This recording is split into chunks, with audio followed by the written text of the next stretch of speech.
Bonsoir à tous, voici les titres de ce lundi 20 juin. Un mois après l'incendie du collège La Colline de Thio, les élèves sont de nouveau de retour sur les bancs de l'école. Certains sont accueillis dans 2 classes de l'école primaire. Reportage. Il est de retour en Nouvelle-Calédonie, à nouveau comme haut-commissaire. Thierry Lataste a pris ses fonctions ce matin. L'une de ses priorités, l'insécurité en Nouvelle-Calédonie. Interview. Et enfin, l'eau potable pour tous les citoyens reste un défi dans le pays. C'est le dossier de la semaine. Ce soir, nous nous rendons à Kouawa où des analyses permettront de mesurer la qualité de l'eau distribuée aux habitants. Pour ouvrir cette édition, une rentrée des classes un peu particulière au collège public La Colline de Thio. Un mois après l'incendie, les élèves ont réintégré leur classe à l'exception d'une classe de 5e et de 4e qui, eux, ont effectué leur rentrée dans 2 salles mises à disposition à l'école primaire Alizé Diouk-Menango. Le soir du 22 mai, une partie du collège de Thio La Colline, l'établissement accueille à nouveau ses 115 élèves. L'administration a à sa disposition des AGECO. Mais pour combler le manque de salles de cours, une classe de 5e et de 4e vont devoir étudier dans des salles prêtées par leur école voisine, les Alizés. Dorénavant, vous allez avoir cours dans cette salle, d'accord ? Jusqu'au moment où on va pouvoir avoir d'autres salles à disposition, ou etc. Mais pour l'instant, on va travailler en mode dégradé. En mode dégradé, c'est quoi ? Vous avez vu, on perd du temps pour venir, on perd du temps pour, vous allez sûrement pour repartir pour manger, etc. Donc le matin, essayez de vous activer pour venir en classe, parce que vous voyez, on perd du temps. Et on va se mettre très vite au travail. C'est bon ? Allez, on sort les affaires. C'est parti. Donc ici, c'est surtout les enseignants qui viennent en salle, viennent récupérer la classe avant qu'un autre enseignant, avant que l'enseignant reparte au collège. Donc là, par exemple, c'est l'enseignant d'espagnol qui vient dans ma salle de cours. Là, il récupère mes élèves, donc moi je remonte au niveau du collège. Pour pas qu'il y ait trop de difficultés, on va suivre les heures du primaire pour les récréations, tout ça. Après, pour l'heure pour monter à la cantine, c'est nos heures à nous. Ça va être un peu dur pour eux là, de se retrouver là ce matin parce qu'il faut qu'ils reprennent leur repère et tout. Et puis, comme en tant que maman, je suis venue encourager mon fils parce que c'est important aussi pour eux que nous soyons là derrière eux parce que c'est pas facile de reprendre les cours comme ça après presque 4 semaines. Malgré cette nouvelle organisation, il va donc falloir rattraper 2. Ça me fait peur parce que si on rate des cours importants pour le brevet l'année prochaine, c'est foutu. On va bien rattraper, mais on est motivé aussi pour rattraper les cours. On a décidé de rattraper pendant les heures d'études, pendant le mercredi après-midi, peut-être pendant les vacances scolaires. Pour l'instant, c'est en discussion parce qu'il va falloir réorganiser l'emploi du temps. Donc là, c'est assez difficile.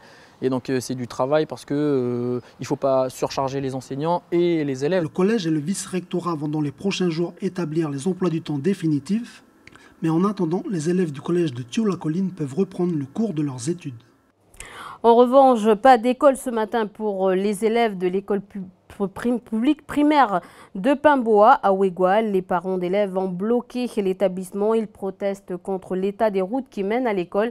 Les transporteurs scolaires n'arrivent toujours pas à destination. Ce matin, une réunion s'est tenue entre le maire, son premier adjoint, l'association des parents et le directeur de l'établissement. Donc, au sortir de cette réunion, une nouvelle rencontre est programmée demain avec le chargé des travaux. L'école reprendra normalement demain matin. Thierry Lataste, officiellement haut-commissaire de la République de la Nouvelle-Calédonie.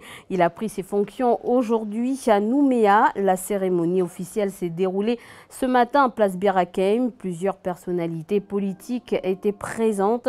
Thierry Lataste, qui connaît bien la Nouvelle-Calédonie pour avoir occupé ce même poste entre 1999 et à 2002. Parmi ses dossiers prioritaires, l'insécurité montante dans le pays. Samedi, un forcené a tiré sur un gendarme à Kouawa. Le haut-commissaire réagit. Les exactions à l'encontre des forces de l'ordre, les attentats, les tentatives, je ne sais pas comment l'autorité judiciaire qualifiera ce qui s'est passé à Kouawa, mais c'est insupportable à Kouawa, comme c'est insupportable dans une manifestation parisienne, comme c'est insupportable envers des policiers dans les Yvelines. Les forces de l'ordre sont au premier rang pour défendre les valeurs de la République et il faut les respecter sur la côte Est comme ailleurs. J'ai des responsabilités de nature diverse. Il y a d'abord les compétences qui demeurent celles de l'État, notamment les compétences en matière de sécurité. Il y a le processus politique et la préparation de la consultation de 2018. Et puis il y a la situation économique, la situation en particulier de l'ensemble du secteur du nickel et des 3 entreprises industrielles implantées désormais en Nouvelle-Calédonie. Tout ceci, ce sont des sujets pas toujours faciles sur lesquels je m'efforcerai de contribuer avec les autorités calédoniennes à ce que les meilleures options, les meilleures solutions. Voilà des images signées Falaï Wedjo. Cette semaine, notre dossier est consacré à l'eau. Nous commençons cette série de reportages avec la commune de Kouawa, une commune où seule la population du village reçoit de l'eau potable. De la rivière au robinet, nous avons suivi une équipe de la DAS pour voir comment améliorer la qualité de l'eau dans l'ensemble de la commune. Anissa Toussi. Ici commence le trajet de l'eau. Nous sommes au captage de la tribu de Séinan, première escale. L'eau doit se soumettre à un contrôle. Elle est plus, y a plus de minéraux que hier là, dans cette eau-là. Ouais. Tu vois, hier on était à 100 et quelques là, et on est à 376. Ces personnes, mandatées par la direction des affaires sanitaires et sociales, sont chargées de faire des prélèvements. Certaines composantes de l'eau peuvent être mesurées sur place, mais d'autres éléments seront analysés plus tard en laboratoire. Donc on mesure la bactériologie et puis tous les polluants, voir s'il y a des polluants chimiques aussi ou des métaux qui viennent du bassin versant. Fin des premières analyses.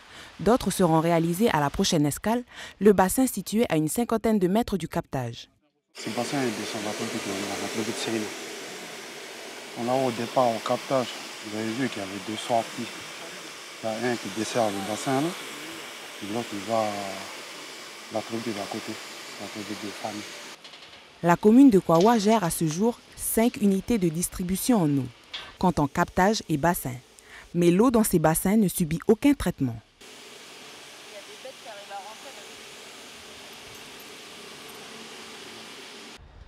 Dans la commune, il y a une exception. Le village, qui bénéficie du réseau de la SLN. Depuis les années 1890, la société Le Nickel traite l'eau dont elle a besoin pour ses forages, ce qui bénéficie également aux villageois. Elle est traitée avec du chlore gazeux. Elle est contrôlée hebdomadairement par une entreprise qui nous vient de la Foi. Et c'est comme ça qu'on veille quand même à ce qu'on met à disposition des habitants de la commune de Kouawa. Retour dans une tribu. Ici, l'eau n'est pas traitée. Nous sommes à la dernière étape, l'eau du robinet. De nouvelles analyses sont effectuées. Là, ce qui est important, c'est de savoir s'il y a de la bactérie à l'intérieur de ce réseau et quelles mesures il faut préconiser pour y remédier. La mairie envisage de javeliser l'eau pour la rendre potable. L'opération aura un coût. Il se peut que l'eau devienne payante sur la commune. Explore le Nord, c'était ce week-end, lancé par le GIE Tourisme Province Nord. Cet événement a remporté un franc succès. Les espaces de l'Ouest étaient à l'honneur. Les objectifs montraient les savoir-faire, le potentiel touristique et la beauté du pays.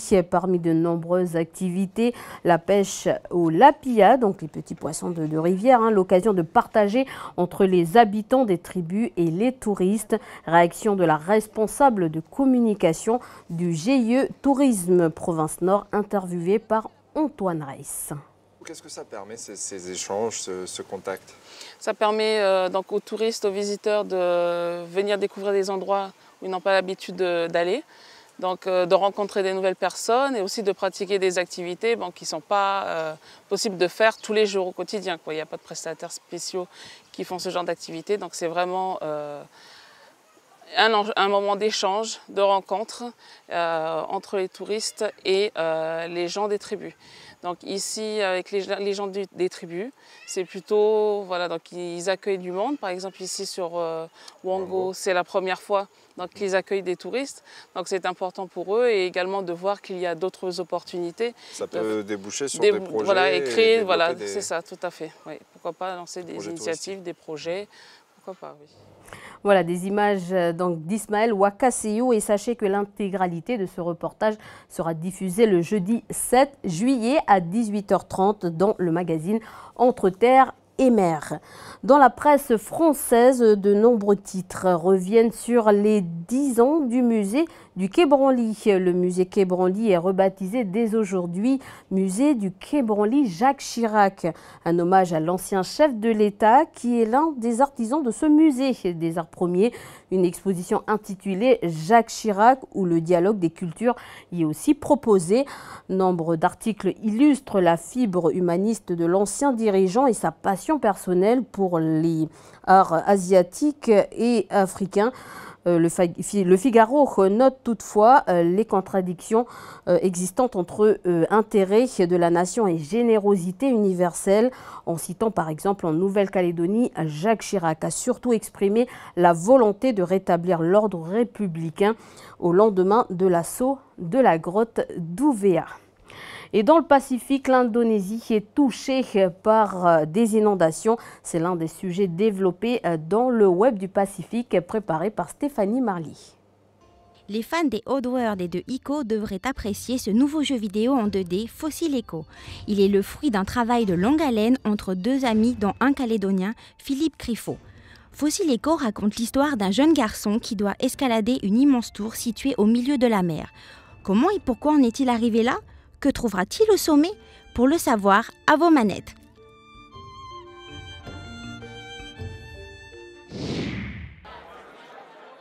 Plus de 60 000 habitants d'Okinawa ont manifesté contre la présence militaire américaine.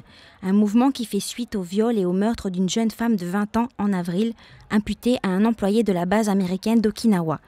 Et il ne s'agirait pas du premier crime du genre. Les manifestants réclament avec les autorités locales le retrait pur et simple du contingent américain de l'île.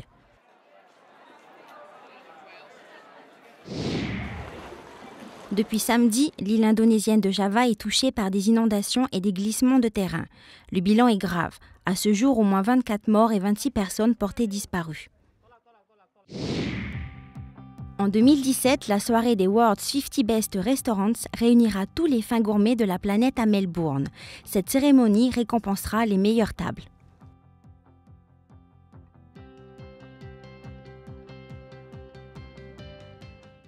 Et pour refermer ce journal, la France gagne son ticket pour les huitièmes de finale. Elle finit première de son groupe avec 7 points.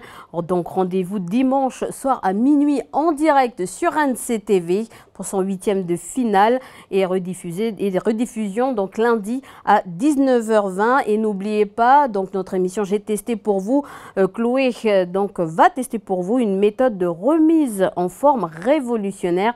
Et enfin, donc, une autre annonce, n'oubliez pas, dès ce soir, la case des sports, juste après la météo, présentée par Jamie Waimo. Ce premier rendez-vous sera consacré à l'Euro et pour l'accompagner, Steve Legge, le président de la Fédération de football de Nouvelle-Calédonie. Voilà ce qui met un terme à ce journal. Merci de l'avoir suivi. Je vous souhaite une très bonne soirée sur NCTV.